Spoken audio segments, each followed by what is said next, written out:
بین حضرت آدم علیه السلام و بین حضرت نوح علیه السلام 10 قرن گذشت، 10 نسل گذشت.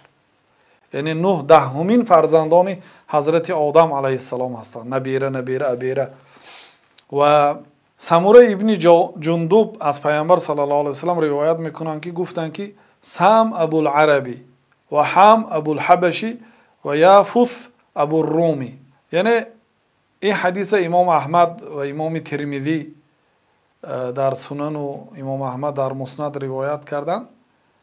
یعنی در این حدیث آمده است که سام پدری عرب ها هست. سام این فرزند نوح علیه السلام.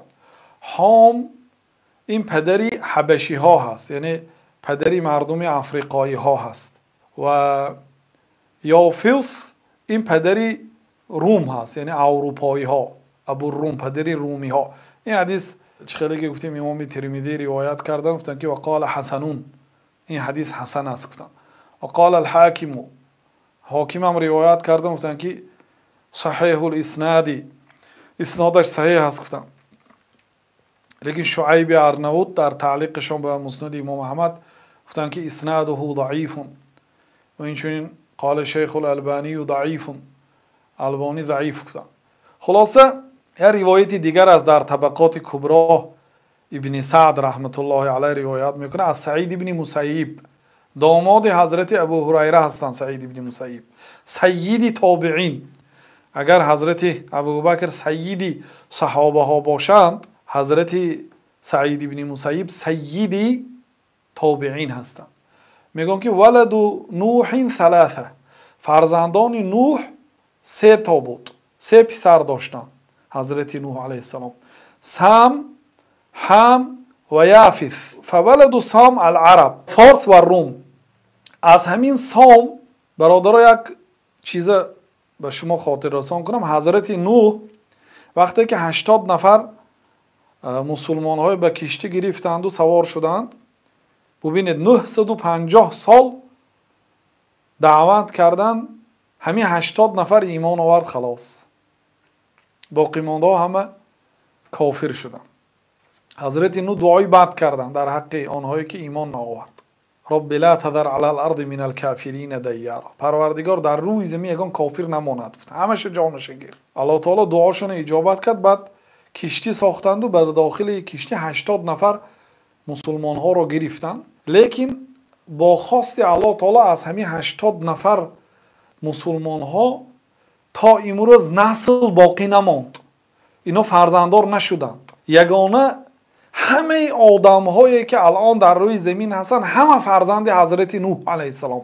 اگر شجره داشته باشند همه به واسطه نوح به آدم میره، برای اینکه همین 3 فرزندان نوح علیه السلام، سام و حام و یافث یا که یافث، از همین ها تمامی بشریت به دنیا آمد. ببینید سعید ابن مسیب گفتن که سام این پدری عرب، فارس و روم هست گفتن.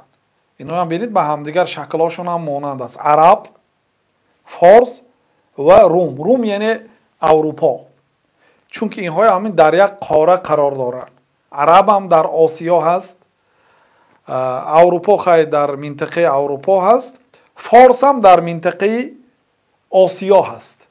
یعنی اینا ببینید شکلهاشون هم، رنگاشون غالبا سفید است، شکلهاشون هم به هم دیگر نزدیک است. اینا همه فرزندای سام گفتن. و فی کل خیر، بر در دومه شدن که در تمام فرزندان نوح خیر است. یعنی خیر فقط خاص در یگان فرزندان نوح مخصوصا نیست. و ولد حام، از حام گفتگی پسرشان که ها به دنیا آمد: سودان و البربر و القبط.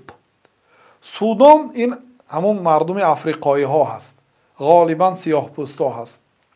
بربر این مردمی هست در منطقه های مثلا مغرب، یعنی مراکش حاضره، جزایر، در همین منطقه ها بربر هست. قبط این مصری ها هست که این طرفی یک طرفی افریقا هست، قاره افریقا هست. سودانش طرفی یعنی اون سیاه پوستاش هست. و ولد یافث الترک، اما فرزندان یافث که ها هست ترک و یعجوج و معجوج گفتن.